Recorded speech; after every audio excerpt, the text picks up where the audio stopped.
Sponsored by Rabbi Shlomi and Mirala Greenwald.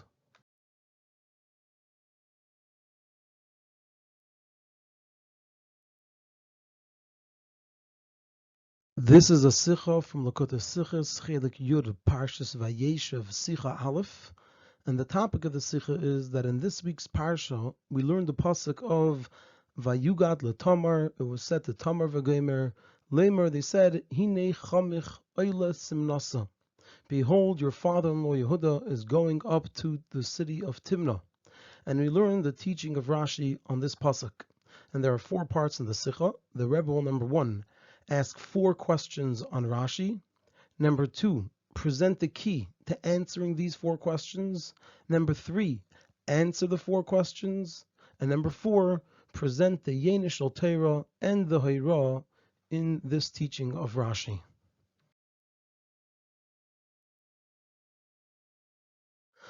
On the pasuk of Vayugat LeTamar v'Gomer, it was told to Tamar that Hine, behold, your father-in-law Yehuda is going up to the city of Timnah. So Rashi quotes the words Oila Timnasa, that he's going up to the city of Timnah, and Rashi explains Uvishimshin hu Aimer, and by Shimshin he says over there Vayerid Shimshin Timnasa, that Shimshin went down to Timnah. So we have a contradiction. Here it says Oila Timnasa, and over there it says Vayerid Shimshin Timnasa. And the explanation is that Bishipua Ahar Haisa Yesheves. The city of Timnah was on the incline of the mountain. Oidlin la mikan, you would go up to it from this direction. Veyerdin la mikan, and you'd go down to it from this direction. And therefore by Yehuda it says Oila Timnasa, because he came from the direction of the bottom of the mountain. And by Shimshin it says Vayerid Shimshin Timnasa, because he came down to it from the top of the mountain.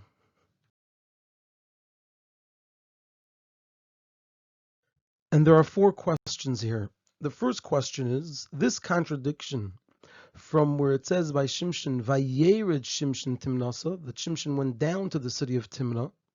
So this contradiction to what it says over here about Timnah, that you would go up to the city of Timnah, it already arises in the previous pasuk, where it also says over there that Vayal v'Gomer Timnasa, that Yehuda went up to the city of Timnah. And so the question is, Rashi should have said this teaching of his in the previous pasuk. Over there, he should have pointed out that there's a contradiction from Vayerid Shimshin Timnasa to what it says Vayal v'Gomer Timnasa. Why does Rashi only present this teaching of his in our pasuk? The second question is, since the whole approach of Rashi is to explain Pshutei Shel Mikra, and he explains it for a Ben Chamesh L'Mikra, so it's understood that the only purpose of Rashi is to explain matters that the student who's learning Pshutei Shel Mikra and is a Ben Chamesh L'Mikra, such things that such a student will find difficult while learning this pasuk. But Rashi doesn't explain a pasuk which on its own, when you read it, is understood. He's not going to explain it so that it should fit with questions and contradictions that the student didn't yet learn. So if this pasuk is understood, Rashi is not going to address and explain anything about the pasuk, even though there may be a contradiction or a question on this pasuk from a later pasuk. When we get to the later pasuk, then Rashi will address it. And so in our case, since in this pasuk itself there's no difficulty, you could just learn very simply that Timnah was on top of a mountain. And it's just that you could ask on our pasuk from a later pasuk. So if in this pasuk itself there's no difficulty, so what's the reason of Rashi that he resolves the contradiction here in our parsha? The right place to resolve this contradiction would seem to be in Sefer Shoftim, when the Talmud learns the pasuk by Shimshin, where it says over there that Vayered Shimshin Timnasa. The third question is, why does Rashi write at the beginning at length, Uvishimshin hu Eimer? And by Shimshin he says, since Rashi right afterwards anyway quotes from the pasuk Vayered Shimshin Timnasa, so we know it's talking about Shimshin. So why doesn't Rashi just write in short something like Uchsiv? On one end here it says Eila Timnasa, Uchsiv, and it's written elsewhere, Vayered Shimshin Timnasa, and Shimshin went down to Timnah. We know that every word in Rashi is exact. So why does Rashi over here write at the beginning, Uvishimshin hu Eimer?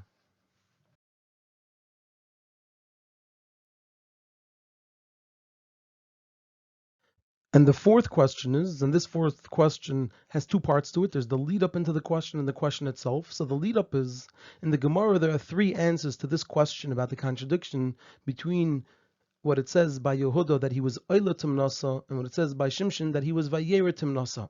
The first answer is that Shimshon is Ganaba, Shimshon who was denigrated in the city of Timnah, and like Rashi writes over there, because he married from the daughters of the Pelishtim that are forbidden to him. So Ksiv Be Yerida, therefore it says by him Yerida, because he went down through the city and in the city of Timnah. And Yehuda Shenis Alaba, and Yehuda who was elevated in the city of Timnah, and like Rashi explains, because through what happened in the city of Timnah, Peretz and Zarach were born, and through them there was established, and there were kings and Nevi'im that came from them. So since something good happened to him, so therefore Ksiv Be Aliyah, by him it's written Aliyah, he went up. Another answer is that Shtei Timnois Hayu. There were two cities of Timnah. Chad B'Yerida, one you would get to by going downwards, like into a valley. V'chad B'Aliyah, and one you would get to by going upwards, by climbing up, like on a mountain. And then the third answer is that Chada Timna Havai. This is the answer of Rashi. There's one city of Timna. The Osim Ahai Gisa Yerida. If one came to it from one direction, they would go down to the city. Or the Osim Ahai Gisa Aliyah. And if someone came to it from the other direction, they would go up into the city because it was on the incline of a mountain. And so the question is, why did Rashi choose the third answer in the Gemara and not one of the previous two? And this is especially difficult because the fact that the Gemara brings this as the third answer indicates that it's the least acceptable of the answers. And so why would Rashi, who Rashi comes to explain Pshutish Mikra, the simplest of answers, choose this third and final answer?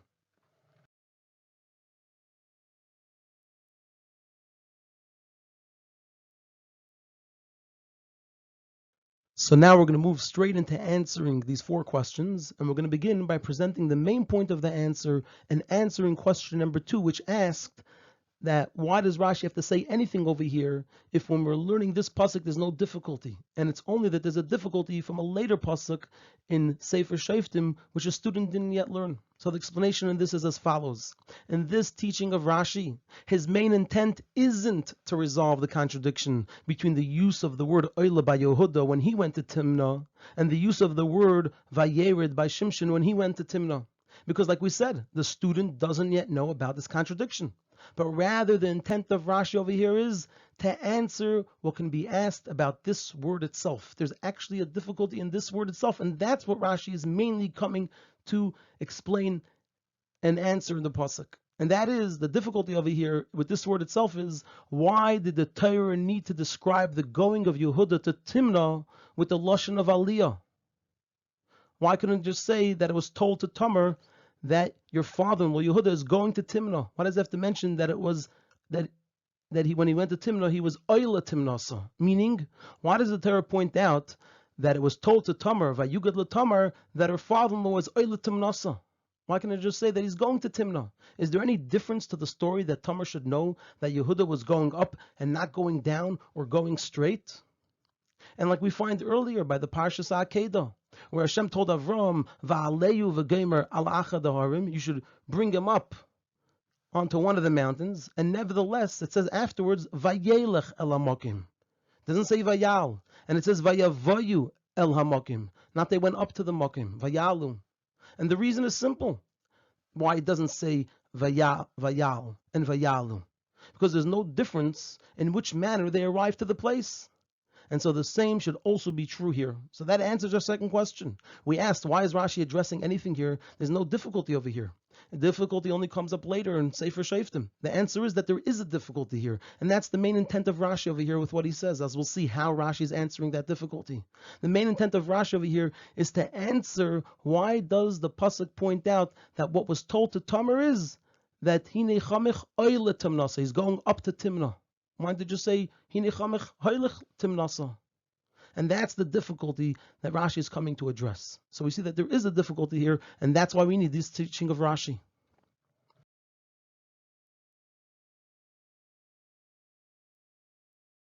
Now we're going to move on to answer question number 1, which now the question takes on a different understanding. The question is, if there's a difficulty in the pasuk describing that the way Yehuda went to Timnah is through Oila Timnasa, What do we care how he got to Timnah, whether it was through going up or going down or going straight? Then the same difficulty already exists in the previous pasuk, where it says Vayal Timnasa, that Yehuda went up to Timnah. However, even though we said this is a difficulty that the Torah says that it was Oila Timnasa, in the previous pasuk, even though it also says Vayal v'Gomer Timnasa, that he went up to Timnah, nevertheless there's no difficulty there. And the reason is because there we can explain that it doesn't refer to an aliyah on Gashmias, that he went up physically to the city of Timnah, but rather refers to an aliyah on Ruchnias, that he went up in the city of Timnah. But Ruchnias he went up, which means in his level of importance or his level of greatness. And this wouldn't be outside of Pshut Mikra, as we see that it says in the beginning of this very parsha. It says, Vayered Yehuda me'es Echav, Yehuda went down from among his brothers, and Rashi explains, Shahiridu Echav Migdulasai, that his brothers demoted him from his greatness because of his involvement in the story of Yosef, and as a leader in that whole story, therefore they demoted him. So this is referring to a Yerida Baruchnius, and so it makes sense that it says later on that Vayal, that he went up to tell us that he returned and went back up to his level in Ruchnius. So when it says over there Vayal, we'd understand it to mean in Ruchnius, and as a continuation to what it says at the beginning, that Vayered, which was a Ridu Echav Migdulasai. However, this can only be said when the Torah is saying it about Yehuda. If the Torah tells us, Vayal, he went up, the Torah knows that Yehuda would go up in the city of Timnah. He would return to his level of importance and his level of greatness. But you can't say that when a person is saying it to Tamar. It says, Vayugad lo Tamar, was told to Tamar. Then you can't explain that the person was referring to an Aliyah Beruchnius, because how would that person know that Yehuda is destined to have an Aliyah in Ruchnius? And so there we have a difficulty. Why did this person tell Tamar, and why is the Torah telling us that he told Tamar that Yehuda, your father-in-law, is Oila Timnasa, he's going up to Timnah? And so this is the question that Rashi has, like we said in the first part of the answer. And this is why Rashi only has this question on our pasuk and not in the previous pasuk. And now we're going to move on to see how Rashi answers this question.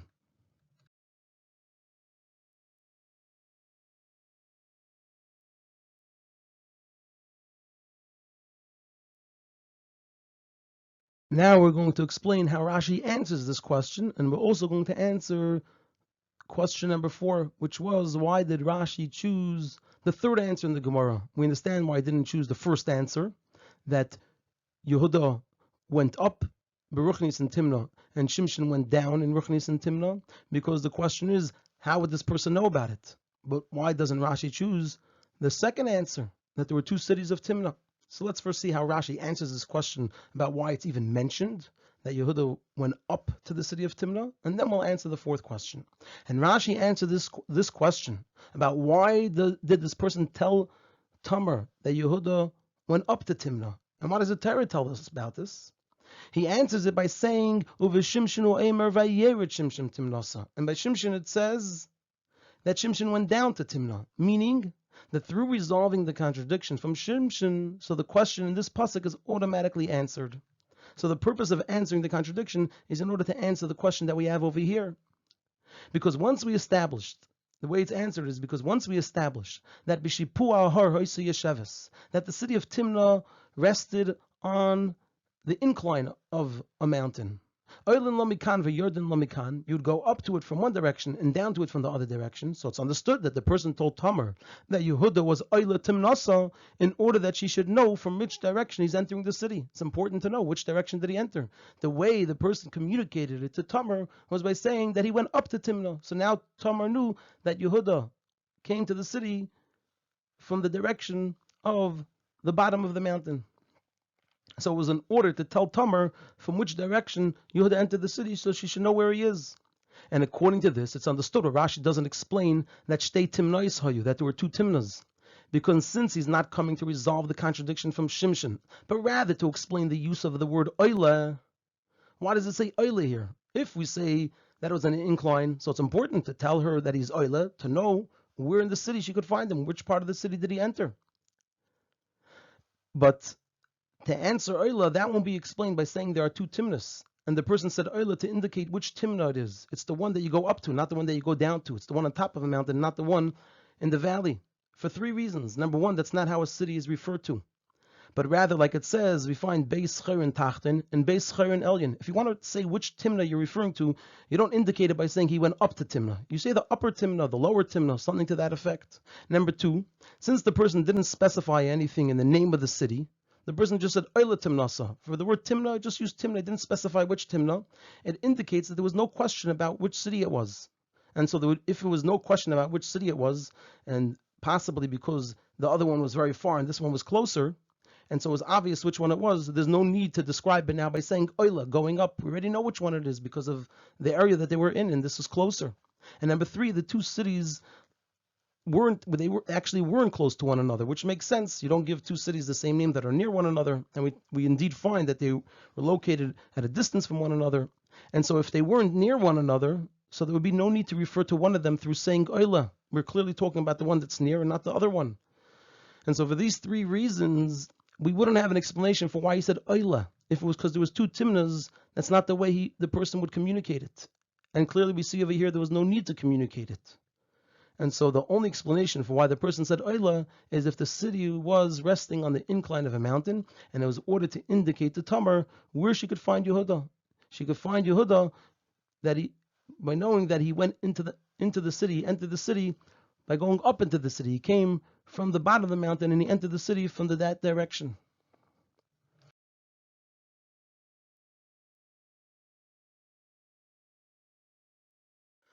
At this point, we answered three of our questions, and these were in a way the main questions. We understand what's the difficulty that Rashi has on this pasuk. We understand why the difficulty only comes up in our pasuk and not the previous pasuk that also says Vayal Timnasa. And we understand why Rashi chooses to answer this question with the third answer that's brought in the Gemara. And now we're going to move on to answer the third question on Rashi, which was, why does Rashi write Uvishimshin hu Eimer and not something like Uchsiv Vayir Shimshin? Why does he have to mention Uvishimshin hu Eimer? And as we'll see, Rashi does this in order to respond to a challenge that one could have on his explanation. Somebody can challenge Rashi's explanation and propose a different answer. And Rashi writes Uvishimshin hu Eimer in order to respond to that challenge.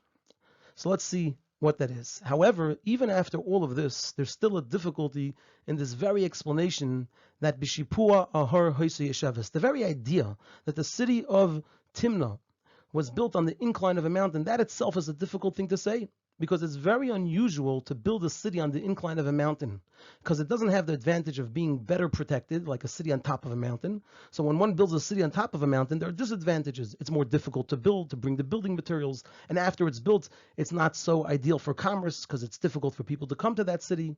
However, it has an advantage that it's better protected. But when a city is on the incline, it doesn't have that advantage, and it doesn't have the advantage either of being easier to build, like a city that's not on top of a mountain, where it's easier to build, and it's also better for commerce and the development of the city. So being on an incline to build a city on the incline of a mountain is very unusual. And in addition, besides not having these advantages, when a city is built on the incline of a mountain, the parts of the city are built on top of one another, which is another disadvantage. And so there's a difficulty over here. There's a difficulty in Rashi's explanation, which is, why don't we say that Timna was on top of the mountain? So there's an area on bottom, then there's the area on top, and imagine it that the mountain just continues for a long distance. And what we're going to say is as follows. The meaning of Aliyah and Yerida are explained differently in each place. By Yehuda, it means in Gashmias. And so that's why the person said, Vayugad LaTamar, was told to Tamar that Yehuda is going up to the city of Timna, so that she should know that he's going from the bottom of the mountain to the top, because it was built on top of the mountain, and he's not coming from the other side, which is already on top of the mountain. So by Yehuda, it means in Gashmias, that he was going up the mountain, and that's why it was told to Yehuda, to Tamar, so she should know from where Yehuda entered the city. And by Shimshon, it means in Ruchnius, that he had a Yerida in the city of Timna. Why don't we explain it that way? And the advantage is that we're not going to say that the city was built on an incline, which is a difficult thing to say. And therefore, in order to respond to this, Rashi writes, Uveshimshin hu oimer, in order to hint to what compels him to explain that Timna was bishipua ahar haisei, that Timna was resting, it was on the incline of the mountain. Because since it says you read the by Shimshin many times, Uveshimshin hu oimer means that it says it many times, not just once. It's oimer over and over again. So it doesn't make sense to say that each time it means a Yerida and Ruchnius. Each time you went to Timna, there was a Yerida and Ruchnius. And so we must say that Timna was Bishipua Haris Yeshavas, since it says it over and over again. And over here, when it says Oila, it must mean that he was going up. And by Shimshon, since it says it many times, it must mean physically going down. Therefore, we must say that Bishipua Haris Yeshavas, that Timna was on the incline of the mountain.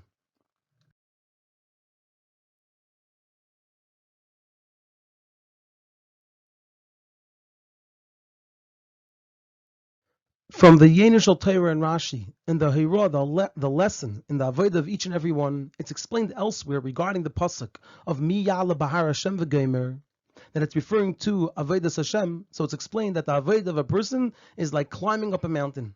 And it's known that when a person is climbing up a mountain physically, they cannot stop in middle and stay for any period of time on the incline, because it's nearly impossible that they won't slip and fall down, but rather one must constantly continue going up without stop. And similarly, when it comes to climbing up Bahar Hashem, in Avodas Hashem, that the necessity to constantly climb up isn't just for the benefit of rising higher, because a person always has to go higher, but rather also to ensure that one doesn't fall. Meaning to say that a person should not be satisfied with the level they reached until now, because being satisfied and not rising higher will eventually bring to a Yerida. And Avodas Hashem, a person is basically either going up or going down. And so the necessity to constantly go up is not just because a person has to go up, but also to ensure that a person doesn't go down. Because if a person is not going up, then they'll eventually go down. It'll eventually bring to a Yerida. And this idea is especially emphasized in the mitzvah of Ner Chanukah, that a person is either going up or going down. Where the Mahadran, Mina Mahadran on Chanukah Chulu, they're Yom Rishon Madlik Echad. The first night they light one candle. Mikan ve'elach moisef v'helach. And from here on, they constantly add more, because Mylin b'kodesh ve'ein meridin. And now if one doesn't add a Ner on the second night, then not only didn't they add and go up in Kodesh over the day before, but rather they also decreased, because the day before they did it behidr. And tonight, what's the hidr? To add a candle, and they didn't add. So it's either Mylin b'kodesh or it's meridin. A person is either going up or going down. Either the person will add a candle each night, and by doing that, they're Mylin b'kodesh, they're going up in kodesh. Or if they don't add a candle and they keep the same number as the night before, then they were meridin, because the night before they did the mitzvah behidr, and tonight they didn't do the mitzvah behidr. So they also decreased. They had a Yerida by not doing the mitzvah behidr. And if one wants to fulfill the mitzvah with the same hidr as the previous day, then they must go up in Kodesh. And this is actually one of the explanations in the teaching of Mylin b'Kodesh ve'ein meridin. One explanation is that it's saying Mylin b'Kodesh, a person should go up in Kodesh.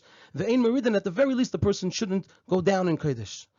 Another explanation is that it's really saying the same thing twice. It's saying Mylin b'Kodesh, a person has to go up in Kodesh, ve'ein meridin, not go down, because it's one or the two. It's either Mylin or meridin. So it's saying Mylin b'Kodesh, a person must be Mylin Kodesh, a person must go up in Kodesh. And it's emphasizing it and saying ve'ein meridin, and don't go down, because if you're not going up, then a person's going down. And this idea is hinted to in the words of Rashi, that the reason it says Aliyah and Yerida by Timna is because Bishipua Haris Yeshavas. Why does it say Aliyah or Yerida? Because it rested on the incline. And therefore there's only Aliyah and Yerida, there's nothing else. Because on the incline of the mountain, which like we said refers to the Avodah of going up in Ruchnius, one cannot stand, and even the movement isn't usual. It's not enough even to move. A person has to go up. There's only up and down. There's not even straight. But rather it must be either an Aliyah or a Yerida. So in Har Hashem, says Rashi, in the Avodas Hashem, there's only an Aliyah and a Yerida. There's no other option. And just like the Aliyah of Yehuda brought about the birth of Peretz Mashiach, Shenemar Olah HaPeretz Lefneim, and brought about the birth of Mashiach, so too through the Avodah of each and every one, in going up higher from one level to the next level, in their personal Har Hashem, so we will merit the fulfillment of the Yud of Olu Meishim Bartziin Lishpeitas Arhesav V'Hoisel Hashem Amlucha, with the coming of Mashiach Tzidkenu.